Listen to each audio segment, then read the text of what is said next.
Have you ever wondered why sometimes your life feels stuck? Your wealth disappears, peace fades, and negativity fills your home, even though you pray and work hard? What if the reason isn't outside you, but on your plate?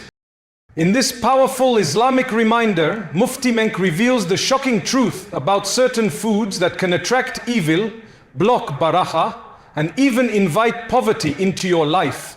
Foods that Allah and His Messenger warned us about long ago. Because in Islam, what we eat isn't just about the body, it's about the soul. And when the soul is fed with impurity, everything around us begins to fall apart.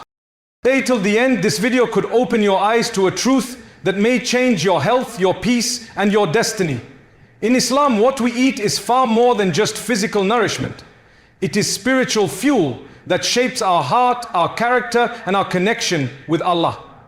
The Prophet Muhammad taught that food has a direct effect on the soul, and that eating what is impure or forbidden can block the acceptance of one's prayers, weaken faith, and remove barakah, blessings, from one's life. Allah reminds us in the Quran, "O mankind, eat from whatever is on earth lawful and good, and do not follow the footsteps of shaitan. Indeed, he is to you a clear enemy." Surah Al-Baqarah 2:16-8. This verse clearly connects spiritual purity with lawful consumption. Eating food that is pure, permissible, and earned through honest means keeps the soul clean and receptive to divine light. But when we consume food obtained through dishonesty, deceit, or forbidden sources, we feed not only the body, we feed the ego and the nafs, lower self, empowering desires that pull us away from righteousness. The Prophet once mentioned a man who traveled long distances, raising his hands in dua, saying, "O Lord, O Lord," but his food, drink, and clothing were all from haram sources. The Prophet said, "How can his supplication be accepted?" This hadith shows that our spiritual state is deeply tied to the purity of what we consume.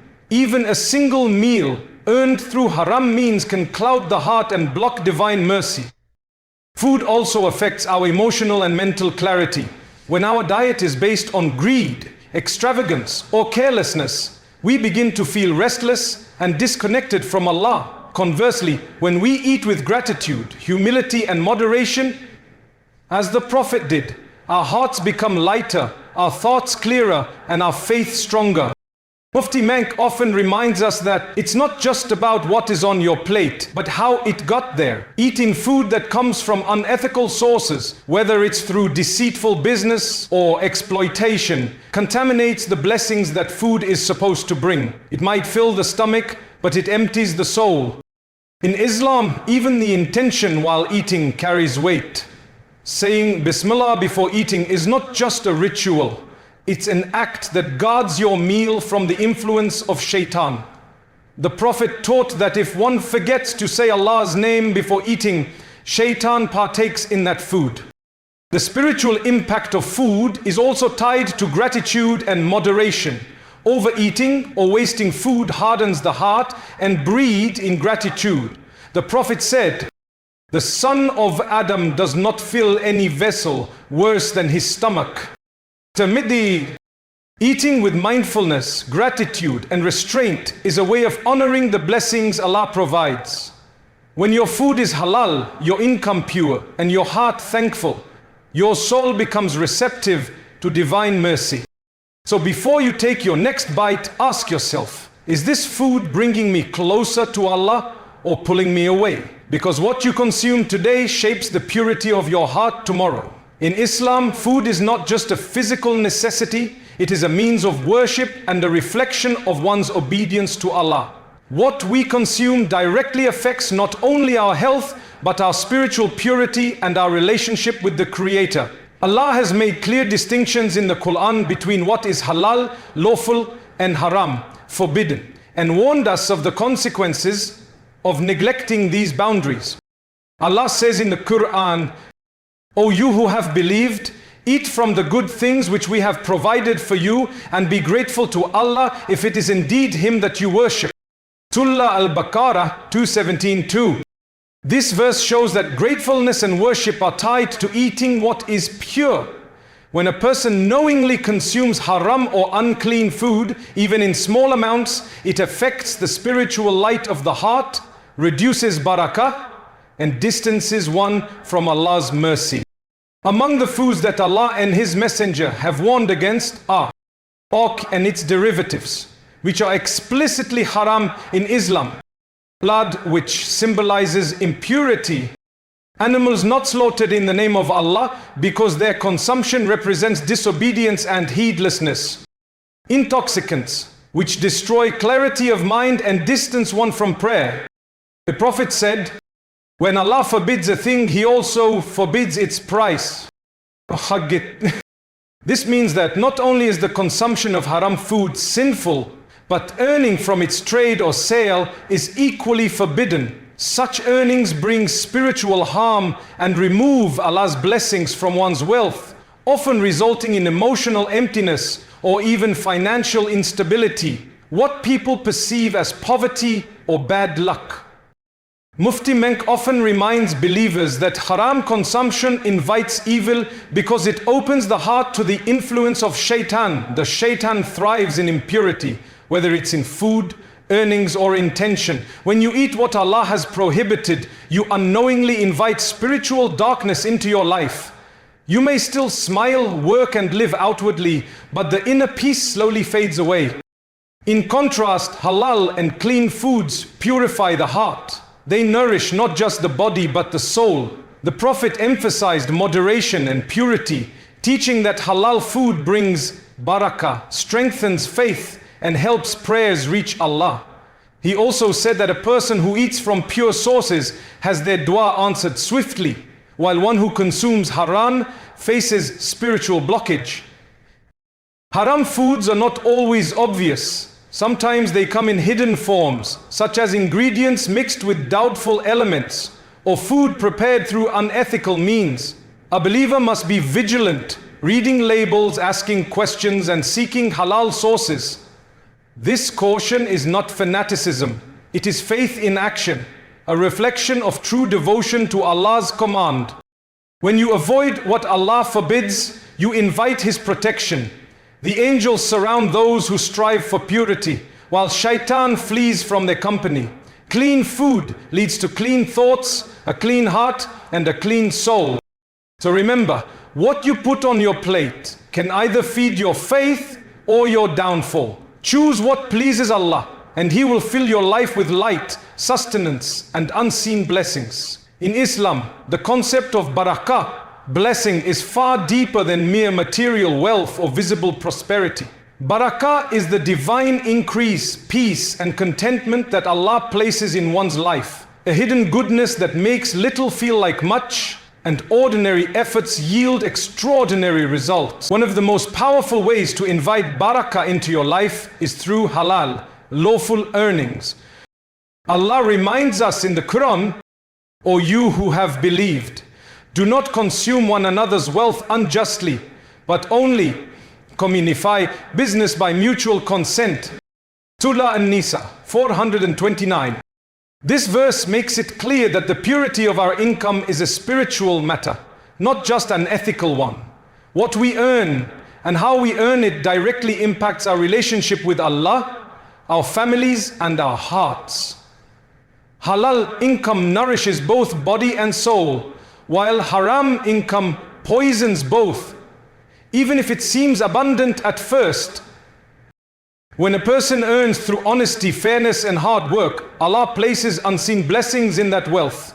A small income gained through halal means brings peace of mind, good health, and stability, while large amounts earned through deception, interest, riba, or unethical trade often bring anxiety, loss, and restlessness.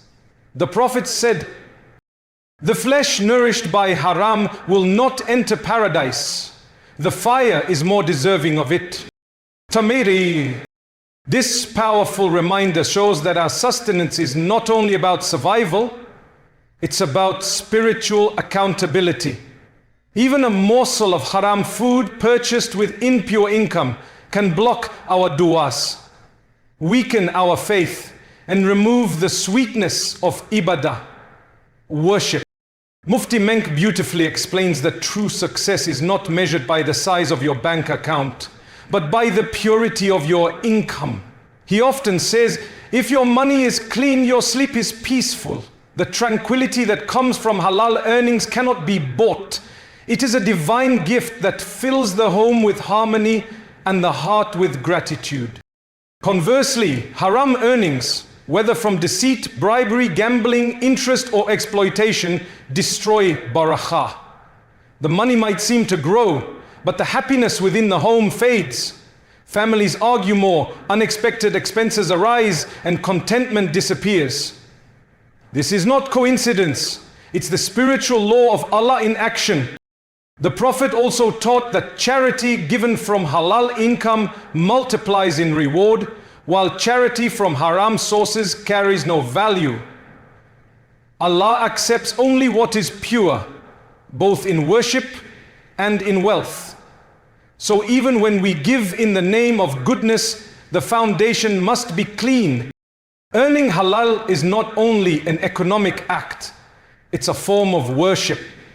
Each honest deal, each truthful transaction, and each lawful job done with sincerity becomes a means of earning Allah's mercy. When we choose righteousness in our earnings, Allah promises to open doors we never expected. As the Quran says, and whoever fears Allah, He will make for him a way out and provide for him from where he does not expect. Surah At-Talaq 65:2-3. In the end, halal income brings more than money. It brings light, barakah, and peace into every corner of life. It is the unseen key that unlocks contentment in this world and eternal reward in the next. In Islam, the act of eating is not merely about nourishment.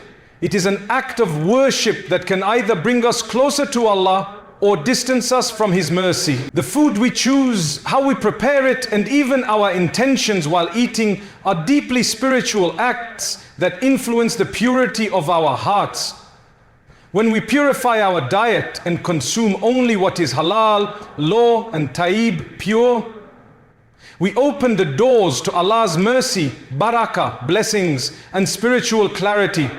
Allah reminds us in the Quran, O mankind, eat from whatever is on earth, lawful and good, and do not follow the footsteps of shaitan.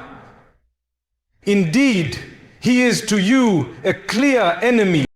Surah Al-Baqarah 2:16-8. This verse reveals a profound truth. Food is not just physical, it has a spiritual energy. When we eat what is pure, it strengthens our iman, faith, makes our hearts soft, and allows our du'as to ascend easily to Allah. But when we consume impure, haram, or doubtful foods, our hearts darken, our minds become restless, and our connection with Allah weakens. As the Prophet said, a man who after a long journey raises his hands to the sky and says, O Lord, while his food is haram, his drink is haram, his clothing is haram, and he is nourished with haram, so how can his supplication be accepted? Muslim, this hadith is a spiritual mirror. It shows us that the acceptance of our du'as depends greatly on the purity of what we eat. Even a small bite of food obtained through haram means or made of impure ingredients can block Allah's mercy and delay His response to our prayers. Mufti Menk often emphasizes that purity in food brings purity in thought. When you eat clean, you think clearly, worship sincerely, and live peacefully. Purifying your diet means avoiding what Allah has forbidden, such as intoxicants, pork, improperly slaughtered meat, and food purchased through dishonest earnings, and also moderating even in lawful foods. Overindulgence, even in halal food, can lead to arrogance, laziness, and heedlessness. The key is balance, gratitude, and intention. Before eating, say Bismillah in the name of Allah, reminding yourself that this food is a gift and trust from your Creator. Eat moderately as the Prophet advised. The son of Adam does not fill any vessel worse than his stomach. It is sufficient for him to eat a few mouthfuls to keep his back straight. Tirmidhi.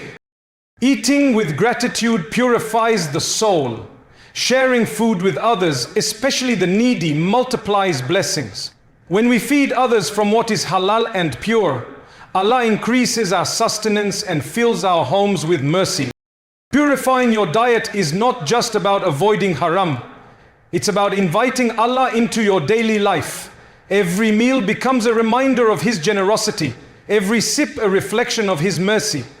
The more conscious you become of what you consume, the more aware you become of who you are before Allah. So purify your diet, not just for health, but for spiritual elevation. When your food is clean, your heart glows with faith, your du'as are heard, and Allah's mercy surrounds your home like a protective light.